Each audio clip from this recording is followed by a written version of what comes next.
Hi, my name is Mildred Moyo, aka the Lighting Bay. I'm a self-taught lighting designer, and I've been doing lighting since 2004.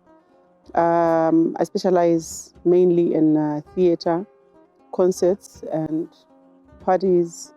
I mean, basically anything that needs lighting, I'm your girl. What made me get into lighting? I was a troubled child. I just liked weird things. Well, I guess it was weird according to my family, the society, my friends. So there was much trouble at home most of the time because I found that I didn't fit in. So I started running away from home. So I'd run and run and run and run. And it was during one of my running escapades that I bumped into a theater, Reps Theater.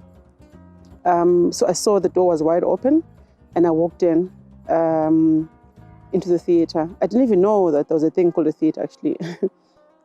So when I opened the doors into the auditorium, it was dark, and there were people on stage. I think they were rehearsing. There were dancers, and I thought, wow, it looked magical. It mesmerized me right then and then, and I was fascinated. So I spent the day in that place that day, watching. I don't even think anyone even noticed that I was in there. And I left around 7, 8 in the evening. That's how I got hooked into lighting. So quickly, I joined the dance class. Reps would become my home or my rehabilitation center, So I'd go there frequently. I joined the dance class and Debbie Fleming's class. Close to a year into dancing, I realized that I wasn't a good dancer at all, and that was quite depressing, yeah. So I decided, if I can't dance, I would like the dancers because I loved the way that they moved on stage, they moved with purpose, graceful, and they seemed to be one with the stage. And it was also amazing how the lights would change the way that they looked or the way that they moved, and that's how I got into lighting. And Lighting Bay was birthed in that place at Reps Theater back in 2004. I'm inspired by darkness. I'm inspired by dead places, dead things. I love to bring life into things, into theatrical pieces using lighting, intensity, mood. The challenges that I face in my working space as a woman, a lot. Mainly just being a woman, being a woman in this field. It's not a walk in the park. So you find that a guy can easily just get a job because he's a guy, but being a woman, you have to prove first that you can do it. You need to prove that you can do it. People don't just easily believe that you can do that unless they've seen your work before and they have reference, then they can give you the job.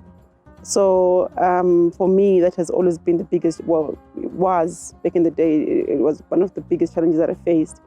And gear, gear is expensive. Trying to acquire your own gear, it's tough because things are expensive. So you're trying to make your own things and have your own stuff that you use without having to rely on other people, because you rely on other people, it means that you have to hire, you have to beg, for things.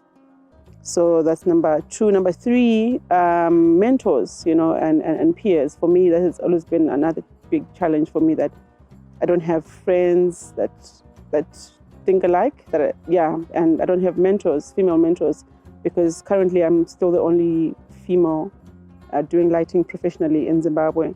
Although in 2019, I developed a learning solution for younger people that are keen on learning stage lighting, with a particular focus on women, because I was trying to give them chances or opportunities that I never got when I was starting out in this field.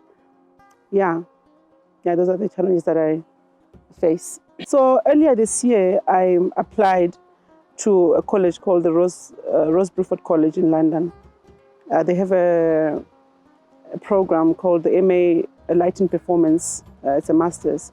Naturally, I was supposed to have gone for undergrad because in Zimbabwe, we don't have facilities that teach us lighting or sound, you know. So I wanted to pursue that and actually get qualifications for what I do, and also go there and network and meet other people that think alike. Yeah, so I applied, and I was offered a place there. They only take 8 people globally, so I was one of the 8 people that were chosen for that program, and it starts this year in September. I want to go and get it. It's a lifetime opportunity for me. I've actually never been to a university before. It's going to be the first time to set my foot in the university, actually learning. And I'm excited, and I really am looking forward to it. And I want to get it because I want to come back home and give back to the community. I already am doing that, but I feel like I need to be empowered even more, that I'm able to come and teach and train other girls that are keen on being lighting bays like myself.